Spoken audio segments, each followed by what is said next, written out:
منورانا يا عمتي حبيبتي وحشتينا جدا. منورانا يا خالتي حبيبتي وحشتينا جدا. طول عمركم قالين بيا. اشمعنى هي عملت لك ايه؟ على 5 دقايق اللي اختي بتيجي تقعد فيهم؟ طبعا ما انت تبع ابوكي وعيله ابوكي. انا عملت ايه؟ انا بعد كده هروح انا ازورهم ومش هخلي حد يجي لي عشان محدش يكشر في وشه. ولا ليه؟ ده بيتي واللي مش عاجبه يغور في داهيه.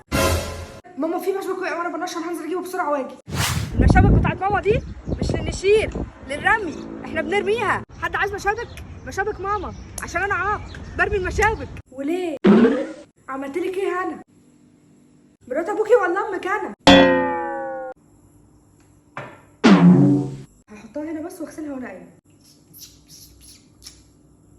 ايه الانتريه من غير كوبايات ده؟ ودي هتتحط هنا ودي هتتحط هنا وهفضل اكون فيهم ومش هيتغسلوا. بس انا معرفتش اعملها وربي حبيبتي. تعالي حطيها على دماغي اقول لك ارميها في وشي. بقول لك يا حبيبتي انا جعانه، مفيش اي حاجه كده اكلها بس قبل ما انزل؟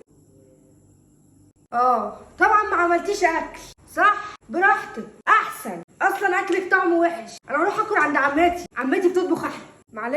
معلش يا ستي انا اسفه، راحت عليا نوم ما لحقتش اطبخ. ايه؟ طول عمرك بالرويه تبع عيله ابوكي. روح كلي عند عمتك اجري. بقول لك ايه، ما تجيبي لي ريموت ده كده نشوف اي حاجه واحنا قاعدين. بت هاتي الريموت ده بدل ما اقوم لك واقل منك، وانت عارفه انا ما بتفرقليش. بتكلمي اختك كويس، اعملي احترام ان انا قاعده حتى يا شيخ. اخد حته كيكه بس عشان ما دوقتهاش انا خالص، هفطر بيها كده مع كوبايه شاي بلبن. فين الكيكه اللي انت عملتيها امبارح عشان اخلصها كلها ما اخليش حاجه لاخواتي؟ انا اللي ما بعملش حساب لحد. هو انت في ايه بالظبط؟ عايشه في البيت ده لوحدك مش عامله حساب لحد خالص كده؟ ده ايه ده؟ ماما ما تشوفي لي معاكي 50 جنيه عشان نازله. معلش نسيت اقول لبابا هو نازل. مفيش نظر خالص؟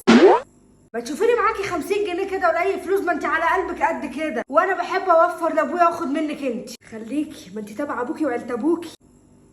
معلش يا كوته، وانت نازله خدي الكيسه دي لخالتك، عديها عليها هتلاقيها مستنياك. حاضر حبيبتي بس عشان العيال جم تحت، هخلص بس معاهم وهرجع لك اودولك على طول. حاضر. مفيش الكلام ده، ما تروحي انت بنفسك وانت صغيره. يا رب ما تحوجني لحد ابدا. انا رايحه البس ورايحه بنفسي، انا لسه بصحتي. انا ما قلتش لا. انا تعملي ايه يا كوته؟ هعمل بقى وصفه سريعه كده شفتها بمكونين بس وكله على البارد، مش هعمل حاجه على البوتاجاز. انا داخله المطبخ بتاعك اكسر فيه واجرح في التيفال وامسك المواعين ادغدغها. الو خلاص جايه اهو، يلا سلام. الو ايه؟ سيب كل حاجه في ايدي وافضل اتكلم في التليفون 24 ساعه. انا رغايه جدا. ايوه. طب وليه؟ نقفل ليه؟ ما نخلي التليفون مفتوح كده معانا 24 ساعه. احنا ورانا حاجه؟ ورانا بيت يتعمل ولا ورانا ام نساعدها؟ مفيش الكلام ده ماما.